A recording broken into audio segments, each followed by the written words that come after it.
She was lame and cast out. The preacher saw a dancer in the girl who couldn't walk, the shadow on the margins. The Texas sun rose mercilessly over Cedar Ridge, a small frontier town where the wind carried both red dust and whispers of judgment. Clara Tate dragged herself through the town's corners like a forgotten shadow, her 16 years weighing more than the grain sacks she could barely carry. The illness that had struck her at 8 years old had left her legs weak and trembling. While other girls her age courted suitors or helped in family shops, Clara lived off the reluctant favors of merchants, sweeping Henderson's general store floor, feeding Widow Morrison's chickens, lighting the stove at the small Methodist church. Poor little Clara, Mrs. Patterson would murmur as she passed by. God has his mysteries. But Clara had stopped searching for divine mysteries long ago. Seated on her low stool by the stable doors, she watched the town's movement, wagons creaking over packed earth, riders raising clouds of dust, children running free under Texas's infinite sky. With her toes, she traced patterns in the dirt, movements her mind created but her body couldn't express.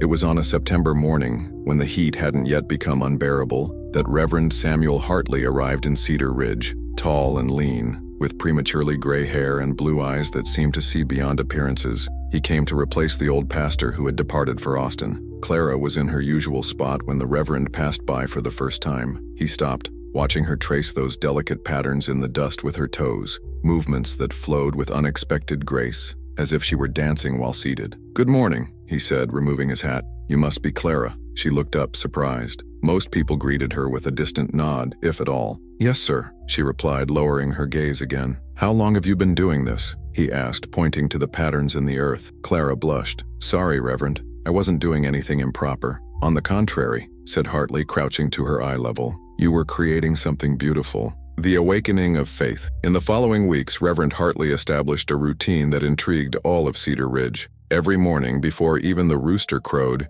he would open the church doors and light the candles. And every morning, Clara appeared, first hesitant, then with growing confidence. "The church isn't just a place for Sunday prayers," he explained while helping her settle on the front pew. "It's a place where God works every day through us." The church hall was simple, worn wooden pews, a modest altar, and 3 stained glass windows that painted the floor with golden light when the sun rose. It was there, in that sacred space, that Hartley began working with Clara. "Your feet may not carry you as you'd like," he said on that first morning, "but they can still express the music that lives in your soul." He taught her simple exercises, stretching her toes, moving her ankles in slow circles, gently swaying her hips while remaining seated. At first, Clara trembled, not just from physical effort, but from a mixture of hope and fear she had buried for years. "Feel the rhythm of your heart," Hartley murmured, clapping softly.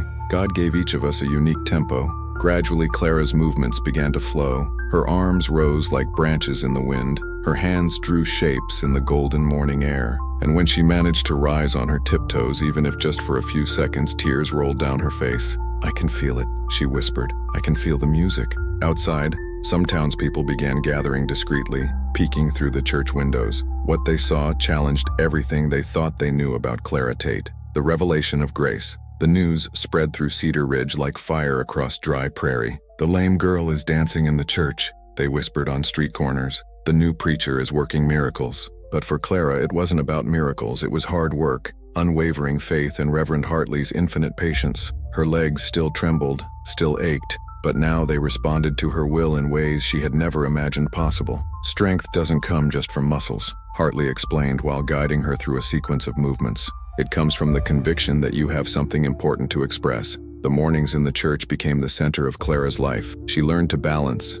to turn slowly, to use her arms to tell stories without words. Each small victory, a firm step, a complete turn, a moment of perfect balance, was celebrated as a monumental achievement. The transformation didn't go unnoticed. Mrs. Patterson, who once murmured pity, now watched with genuine admiration. Mr. Henderson offered Clara a real job at his store, not out of charity, but out of respect. Even the children who had once avoided her began greeting her with shy smiles. "You're changing this town," Hartley said one morning, watching Clara execute a sequence of movements she had created herself. "You're showing all of us what's possible when we truly believe." But the greatest change was in Clara. The girl who had hidden in shadows now walked, still with difficulty but with dignity, through Cedar Ridge's streets. Her eyes shone with an inner light that no illness could extinguish. The dance of redemption. The Sunday when Clara first danced before the entire congregation was forever etched in Cedar Ridge's memory. Reverend Hartley had announced there would be a special celebration of faith in action after the sermon. The church was packed, not just with regular faithful but with curious onlookers who had heard the rumors. Clara waited in the back,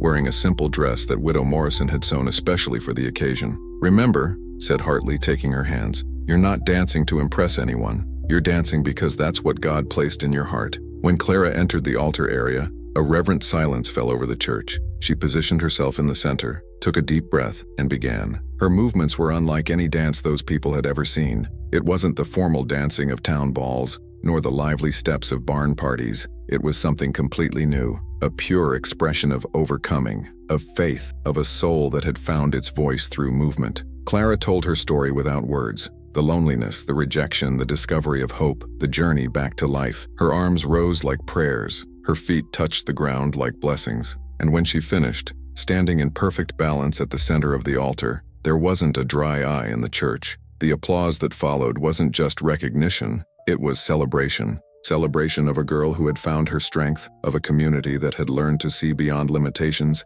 and of a preacher who had seen a dancer where others saw only disability. "Today," said Reverend Hartley, his voice thick with emotion, "we all learned that true dancing doesn't happen just with feet. It happens with the heart." Clara smiled, feeling the warmth of the Texas sun through the colored glass windows, knowing she had found not just her dance but her place in the world. In Cedar Ridge, the girl who had been cast out was now celebrated, not despite her limitations, but because of the courage with which she had overcome them. And in the mornings that followed, other people began appearing at the church at dawn, some with their own limitations, others simply seeking the same transformation they had witnessed. Clara, now teacher as well as student, discovered that teaching others to dance was as rewarding as learning to do it herself. The small Texas frontier town had learned a lesson that would echo through generations. Sometimes the greatest miracles don't come from supernatural changes, but from the unwavering faith that each person carries within themselves, something beautiful waiting to be discovered.